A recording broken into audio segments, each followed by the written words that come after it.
Hey, what is up, everybody? This is Stevie Breach coming to you here today. We're talking about AEW.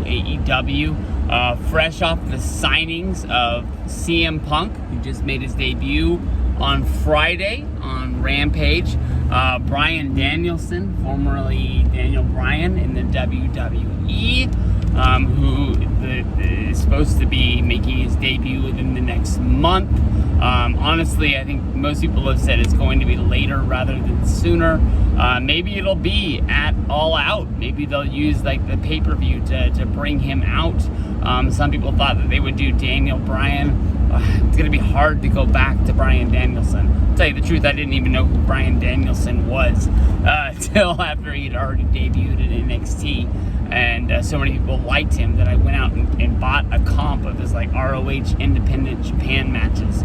Watched those to see what people are talking about, and I actually did the homework and found out, fuck, this guy's good. But most people thought it was going to be Bryan Danielson versus CM Punk. All Out is sort of like the kickoff to bring both of those guys in, show them off for AEW, and I guess go from there. But they're doing CM Punk versus Darby All In, and that'll be a fun match. I'm hoping. I think it's pretty. I would guess Punk's gonna win. Darby's gonna get his shit in, and more than likely, CM Punk will tip his hat. Sting will be out there. I don't see Darby like turning heel or anything like that. But I think it'll be like kind of like a respect match, and that's what a lot of things is. But the word on the street that I've been reading as of this week, I'm sure you guys have seen it too. Bray Wyatt pretty much already confirmed that AEW is the place for him to go. Bray Wyatt, of course, came up through NXT. He was a very young signing. It took him a minute to sort of figure it out. They kept on doing the Husky Harris gimmick, which worked in NXT, put him up on the main roster, really fizzled out as soon as he got there with the new Nexus being one of CM Punk's kind of henchmen. Went back down to NXT. I think most people thought that after that short little run, once you get moved up from NXT to WWE's main roster, being on Monday Night Raw, once you go back down, I think most people think you don't have long to figure it out, no matter who you are. If your dad's an agent for the company or nothing. But he went back down there, and the word on the street, at that time, NXT didn't have a television deal, was that he had reinvented himself as Bray Wyatt. He had his his henchman with him, and was one of the hottest acts down there. That once they finally got their television deal, I think they put them on Hulu, that he was one of the fun things that everybody was talking about being there. I would guess we're gonna kind of see Bray Wyatt in the look of like the dreadlocks. He's not gonna be the Fiend. I don't think he's gonna be just a normal dude going out there like Husky Harris. He's gonna want to sort of copy his look the most he can. So the dude's gonna be over. I think when he first came up in WWE, when he was kind of like wearing the Hawaiian shirt and the I don't know what do you call that hat, but damn, I want to say the name of the hat and I can't remember what the hell it's called. Fedora. I always wanted that SummerSlam 2010 fedora. I don't know why I didn't buy it at the time. I knew I would never wear it. If I had it right now, I wouldn't wear it either. But I've been thinking about that damn hat for 11 years that I wish I could have it. But I think that was the look that I liked him in the most. But I think kind of just wearing like, when I say grungy clothes, not wearing like Nirvana from like the 1990s, but like sort of like that beat up attire that he would like wrestle in, and having the dreadlocks. I really don't know what his name could be. I think his real name isn't it Wyndham Rotundo or something close to that. Wyndham doesn't sound right either, but I know, I'm pretty sure that's who he's named after.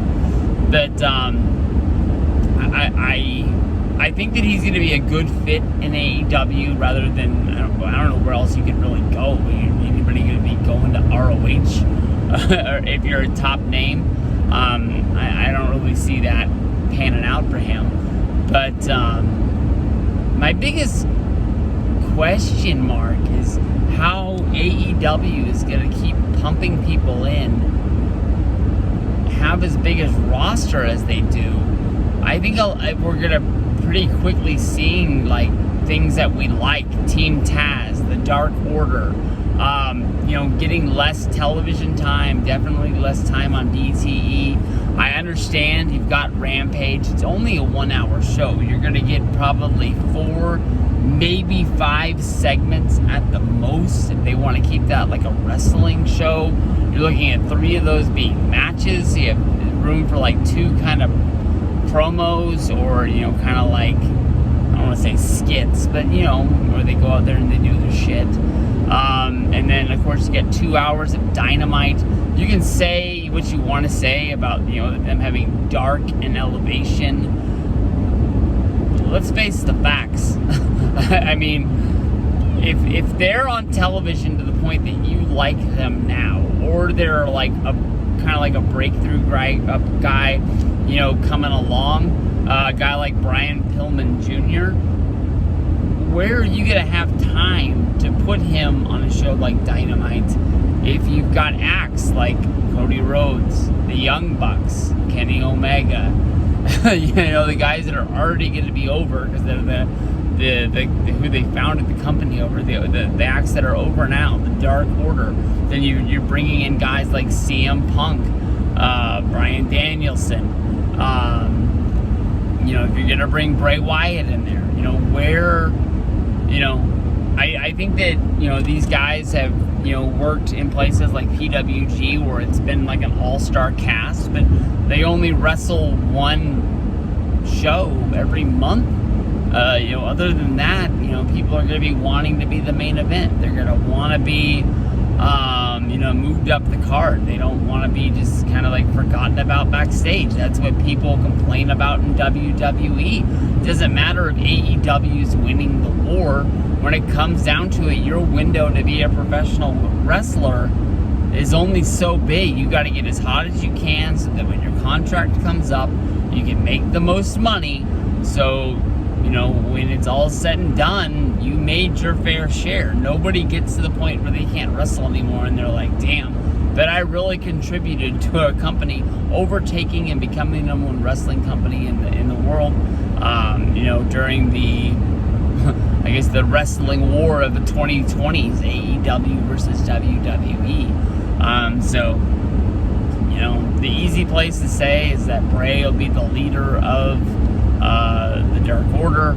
I think that, Evil Uno's come out and basically said every time anybody comes out of WWE and they get a release, the easiest thing to do is say, hey, this guy could be the leader of the Dark Order.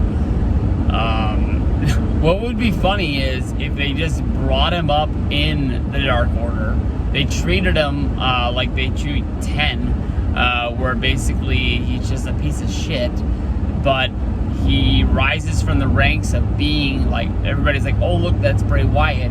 The Dark Order don't really treat him like that. They treat him like he's just another dude, and then all of a sudden, win after win after win, like, oh damn, this is the best guy that we got. He becomes the lifeblood of the Dark Order. You don't just hand it to him and say, here you go, pick it up and run with it, because what they've done, the Dark Order, was a lot like the New Day. When they first came around, people knew that they could, wrestle tag team matches as, Evil Uno and, formerly Dos, when they wrestled as, not the Super Nintendo brothers, but they couldn't use that name, so they went with the Dark Order, and they built guys. They put the John Silver in there and Colt Cabana. I don't even know how Colt joined, honestly. I just all of a sudden one day I turned the TV on and he was hanging out with them. So the things I've missed, I wish I would have saw how that prolonged. Maybe someday I'll put on the right episode of BTE and I'll see how that happened. But I don't know. I wish them the best, but it's just getting to the point where you just bang your head on the wall. It's not just about these guys debuting and getting into the system. It's once everybody's there, how do you keep everybody happy and put on the best wrestling show you can? I wish them all the best, and I know there's a lot of WCW comparisons. As of right now, the biggest one I have is it seems like the roster is like 200 wrestlers wide. I can't put them down on paper, but you just think of like who wrestles for AEW, contract or no contract. It seems like, they got, 200 guys that can show up at Dynamite tomorrow and be ready to go. They can do one of those big old World War III pay-per-view matches, but I just don't want them to be getting down to the point where people are going and complaining about finishes, saying they haven't won in so long, and then as they get to turn into WWE, where it's just you win today, you lose tomorrow, kind of bullshit that, just 50-50 booking where it just keeps everybody here, and then you have a pay-per-view match, but then you blow right into another feud, and it's just 50-50. Nobody's kicking everybody's ass. Nobody's just losing all the damn time. Sometimes losing all the time gets you over. Like, remember that when MVP did that? That was an awesome storyline where he just lost after lost after lost on SmackDown. Even though he's a heel, you're caring about him and you want to see him get that win. So, that's about it. Peace out, guys. Bray Wyatt, AEW. Tell me what you guys think. Peace out.